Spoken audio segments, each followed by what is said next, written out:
Good morning বাইডি বন্ডিরা, welcome back বাগেরহাটের বাঘিনী blogs. তোমরা সকল কিরাম আছো বাইডি বন্ডিরা?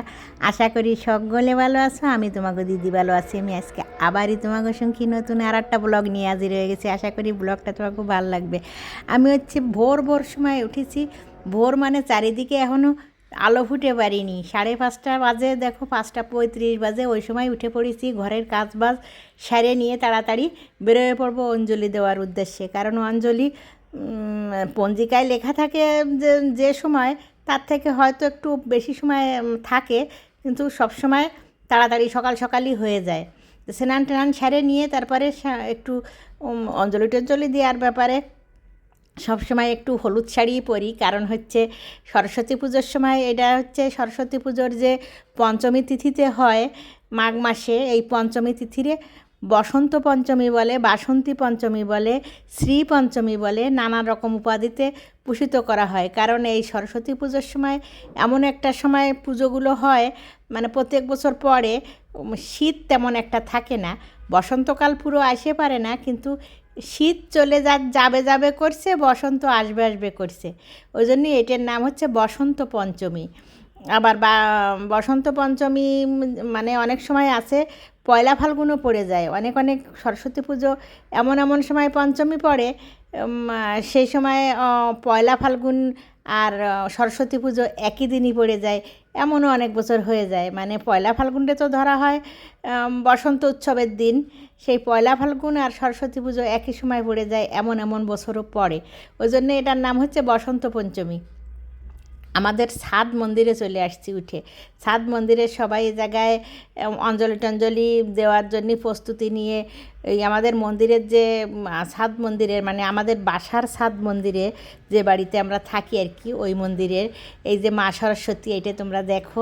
এই মা সরস্বতী ছিল এই বছরের 2026 সালের সরস্বতী ছিল এইটে। গত বছরও হয়েছিল এখানে। গত বছর 25 সালে হলো প্রথমবার সরস্বতী পুজো হয়েছে এখানে, আর দ্বিতীয়বার হচ্ছে এই 26 সালে মায়ের অঞ্জলি, মায়ের পুজো সবাই এখানে, এই বাড়ির যারা আছে সবাই এখানে দেবে, এবং অন্য যারা আসবে তারাও দিতে পারবে। এই বাড়ির সবাই দেবে তা না, যে কেউ এসে এই জায়গায় অঞ্জলি দিতে পারবে। কিন্তু আমি এখান থেকে প্রণাম করে একটু দেখে শুনে চলে যাব হচ্ছে ঢাকা ইউনিভার্সিটির উদ্দেশ্যে। কারণ ছেলে 2-3 বছর পরে আসছে, সে অঞ্জলি দেবে, ইচ্ছে করছে যে জগন্নাথ হলে গিয়ে, সে ছেলেতে এখানে দেবে না, বলতেছে চলো যে জগন্নাথ হলে যাই, আমরা অনেক দিন যাওয়া হয়নি, ওইখানেই অঞ্জলি দেব। অনেক দিন মানে আর কি, ওই নিউ ইয়র্কেতে যে কয়দিন আর আসতে মানে সময় লাগলো। আগে তো বাংলাদেশে থাকতে তো সব সময় দিছে, কিন্তু আমেরিকায় চলে যাওয়ার পরে তারপরে তার দেওয়া হয়নি। আমরা চলে আসছি জগন্নাথ হলের গেটে, পিছন গেটতে ঢুকতেছি। এই সবসময় এই গেট থেকেই ঢুকি আমরা, কারণ সামনের গেটে ভিড় বেশি থাকে জন্য পিছন গেট দিয়েই সবসময় ঢুকি। টিএসসিতে এই কোনার থেকে এসে আমরা চলে আসছি, হলের মধ্যে ঢুকে পড়েছি। হলের এই দেখো বাগানে, বাম সাইডের এই পাশে সুন্দর ফুল বাগানে সবাই ছবি টবি তুলছে। আবার এইখানে যে মেলা বসছে রাস্তার সাইডে, ভিতরে সব জায়গায় সেই মেলার সবাই পসরা সাজায় নিয়ে বসে পড়েছে। আমরা চলে যাচ্ছি এইবার মাঠের মূল পূজার মণ্ডপের ভিতরে। এই যে তোমরা দেখতেছো বাম সাইড থেকে ঘুর হয়ে একেবারে ইউ আকারে যে এই যে ছোট্ট মায়ের মন্দিরগুলো করছে মা সরস্বতীর, এরকম করে এখানে 76টা, মানে এইখানেই 76টা না, এইখানে সহ যে কর্মচারীদের আছে, টিচারদের আছে আলাদা, পুকুরে একটা আছে, সব মিলিয়ে হচ্ছে 76টা মণ্ডপ হয়েছে এবার 2026 সালে। এই 76টা মণ্ডপ আমাদের বাংলাদেশের মতন এই রকমের সরস্বতী পূজা এশিয়া মহাদেশের মধ্যে আর কোথাও হয়েছে বলে আমার জানা নেই। এশিয়া মহাদেশের মধ্যে তো আমার জানা মতেই বাংলাদেশের আমাদের এই পুজোই হচ্ছে সর্বসেরা, মানে বেশি সর্বসেরা বলতে যে খুব বেশি টাকা খরচ করার দিক দিয়ে সেরা সেইটা বলতেছি না আমি। সর্বসেরা মানে এত বেশি করে মূর্তি এক জায়গায় বসায়ে আলাদা করে এতগুলো পুজো একসাথে একদিনে এইভাবে করে শুধু আমাদের বাংলাদেশে এই ঢাকা ইউনিভার্সিটির জগন্নাথ হলেই হয়। আর যে এশিয়া মহাদেশের অন্য কোথাও হয় আমি শুনিনি এখন পর্যন্ত। এই আমাদের বাংলাদেশের জগন্নাথ হলের পুজোই হচ্ছে একসাথে এতগুলো পুজো উদযাপিত হয়, এই সরস্বতী পুজো। সকালবেলা এখানে পূজা অর্চনা অঞ্জলি এই যেগুলো আছে যা যাগুলো আমাদের সংস্কারের ভিতরে আছে আমরা যা যাগুলো করি সেইগুলো সব সকালবেলায় মিটে যায়, মানে দুপুর দুপুর পর্যন্ত এগুলোই চলে। তারপর বিকেলবেলা আবার এই জায়গায় মেলা থাকে, তারপরে যে লাইটিং টাইটিংগুলো সুন্দর করে সাজায় সেইগুলো দেখার জন্য সবাই এমনভাবে ভিড় হয় বিকেলবেলায় যে তিল ধারণ করার জায়গা থাকে না, এমন একটা অবস্থায়। এই জন্যে আমি আর বিকেলে আসবো না, এই সকালবেলা আসছি ছেলেরে নিয়ে অঞ্জলি দিয়ে চলে যাব। অনেক বছর হয়ে গেছে আমি বিকেলবেলায় আসি না। তার কারণ হচ্ছে যদিও ভিডিও ব্লগ এগুলো করার জন্য আসার দরকার পড়ে, দেখানোর জন্য যদি দরকার হয়, মানে ভিডিও করার দরকার লাগলে আসা লাগে, তারপরেও আমি আসি না, কারণ এত ভিড় হয় বিকেলে, মানে সন্ধ্যার আগার টাইমের থেকে শুরু হয় বিকেল করে, আর রাত 10টা 11টা 12টা পর্যন্ত ভিড় থাকে এই লাইটিং দেখার জন্য, সাজসজ্জা দেখার জন্য। আবার অনুষ্ঠানও হয় মূল মন্দিরে, যেখানে হচ্ছে উপাসনালয়, ওইখানে রাত্রিবেলার সাংস্কৃতিক অনুষ্ঠান থাকে, সেগুলো হয়।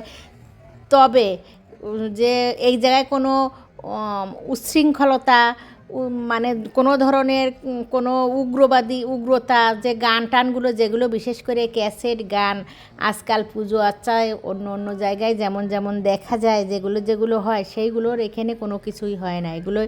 এখানে যত রকমের শান্তশিষ্ট ভদ্রতা নম্রতা বজায় রেখে অনুষ্ঠানগুলো শেষ করা যায়, মানে শৃঙ্খলতার মধ্য দিয়ে শৃঙ্খলাবদ্ধভাবে সব কিছু ঠিকঠাকভাবে সম্পন্ন করা হয় বা সম্পন্ন হয় প্রতি বছর, এরকম খুব কমই দেখা যায়, কম জায়গায়ই হয় শৃঙ্খলার মধ্যে দিয়ে পুজো আচ্চা আদি সব কিছুই। আমরা চলে আসছি এইবার মাঠের অন্য প্রান্তে, মানে ওই পাশ দিয়ে ঘুরে চলে আসছি অঞ্জলি দেব হচ্ছে এইখানে। এই যে পুজোটা তোমরা দেখতে পাচ্ছ যে লোকজন বসছে, আমিও এখানে বসে পড়ব। এইখান হচ্ছে পালি বুদ্ধিস্ট যে ডিপার্টমেন্ট, সেই ডিপার্টমেন্টের পুজোতে অঞ্জলি আমি আর বড় ছেলে বিক্রম ওরে নিয়ে আসছি, আমরা দুইজনে এইখানেই অঞ্জলি দেব।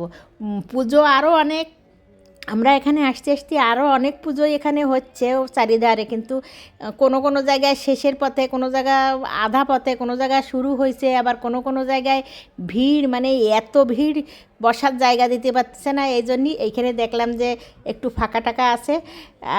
কোন জায়গায় যে বেশি লোকজনের কম লোকজনের ভিড় আছে সেই জায়গা খুঁজেই এই একটাই পাইছি। এখানে এখনও লোকজন বেশি বসে পারিনি। লোকজন বসতেই দেখা যাবে যে অনেক দূর পর্যন্তই লোকে যাবে, কারণ এইখানে তো শুধু ছাত্রছাত্রীরা অঞ্জলি দিতে আসে না, এখানে অঞ্জলি দিতে আসে অনেকেই সপরিবারে আসে, দূর দূরান্ত থেকে যারা লেখাপড়া করে না, সংসার ধর্ম করে, তারাও আসে। যে যেখান থেকে যে প্রান্ত থেকেই আসুক না কেন, সবাই এখানে অঞ্জলি দিতে পারে। কেউ এখান থেকে, মানে যে এখানে ছাত্রছাত্রী হতে হবে বা পড়াশুনোই করা লাগবে, জ্ঞান বুদ্ধি এবং সব কিছু যে মা সরস্বতীর আশীর্বাদ পাওয়ার জন্যে যে কেউ আসেই এখানে অঞ্জলি দিতে পারে। তাই এই জন্যে ভিড় আরও বেশি হয় এখানে। যে শুধু ছাত্রছাত্রী যাই আসে তা না, এখানে আশেপাশে ঢাকা শহরে যত লোকজন আছে অঞ্জলি দেওয়ার উদ্দেশ্যে আসে, সবাই এখানে অঞ্জলি দেয়।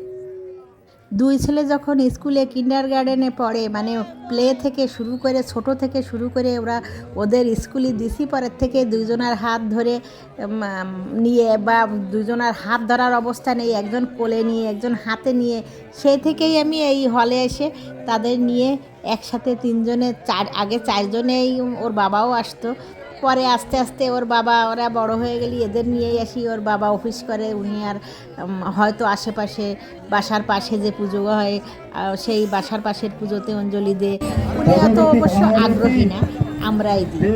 আমরা অঞ্জলি দেওয়া শেষ করে তারপরে চলে যাব খাবারের উদ্দেশ্যে চলে আসছি। এটা হচ্ছে রমনায় চলে আসছি। রমনার এখানে পূজা হয়ে গেছে, আমরা খাবারের জন্য বসে পড়েছি, কারণ অঞ্জলি দেওয়ার আগ পর্যন্ত জলও স্পর্শ করা হয় না। অঞ্জলি দেওয়ার পরে একটু ঠাকুরের মা সরস্বতীর প্রসাদ মুখে দিয়ে তারপর আমরা চলে আসছি লুচি তরকারি ডাল নিয়ে বসে পড়েছি খাবারের জন্য। আমরা খাওয়া শেষ করে বাসার উদ্দেশ্যে রওনা দিয়ে দেব।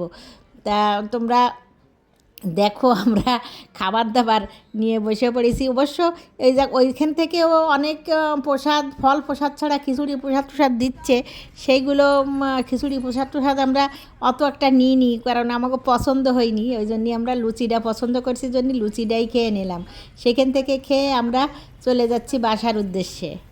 বাইরে হচ্ছে প্রচণ্ড চড়া রোদ, এখন আর সেই মিষ্টি মিষ্টি রোদ বা শীতকালীন যে একটা কুয়াশা ভেজা ভেজা রোদ থাকে, এখনে কিন্তু সেই রোদ নেই। এখনের যে রোদটা, এই রোদটা প্রচণ্ড কড়া রোদ, এবং কপালে একদম পড়ার পরে মাথাটা কপালটা একদম গরম হয়ে যায়।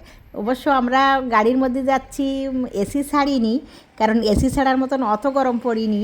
কিন্তু আমার যে বড় ছেলেটা, ও শুধু গরম গরম, বাসায় ফ্যান ছাড়ছে, চারিদিক গরম গরম, রাস্তাঘাটে গরম, সব জায়গায় গরম। তার কারণ হচ্ছে এই 4-5 বছরে ওর যে শরীরের যে রক্তর যে মানে আর কি সহ্য ক্ষমতা, ওর সহ্য ক্ষমতায় ঠান্ডা সহ্য ক্ষমতা হয়ে গেছে। বরফের নিউ ইয়র্কে ও যেখানে থাকিছে, ওইখানে হচ্ছে বরফের জায়গা, ওই বরফের জায়গায় থাকতে থাকতে ছেলে পুরো আর কি সেই অভ্যাস হয়ে গেছে, ওর ঠান্ডা উপভোগ মানে আর কি সহ্য করা অভ্যাস হয়ে গেছে। গরম একটু সেরম গরম পড়িনি, তারপরেও ছেলেতে গরম গরম সহ্য করতে পারছে না, ফ্যান ছাড়ছে, তারপরে বাইরে এসে গরম গরম, ওর প্রচণ্ড গরম। তা আজকের ব্লগে এই পর্যন্ত বাইডি বন্ডিরা, তোমরা সকলে ভালো থাকো, সুস্থ থাকো, সকল ভালো রাখো। আবার তোমাদের সাথে দেখা হবে আমার পরবর্তী ব্লগে। যদি ভালো লাগে সাবস্ক্রাইব করো।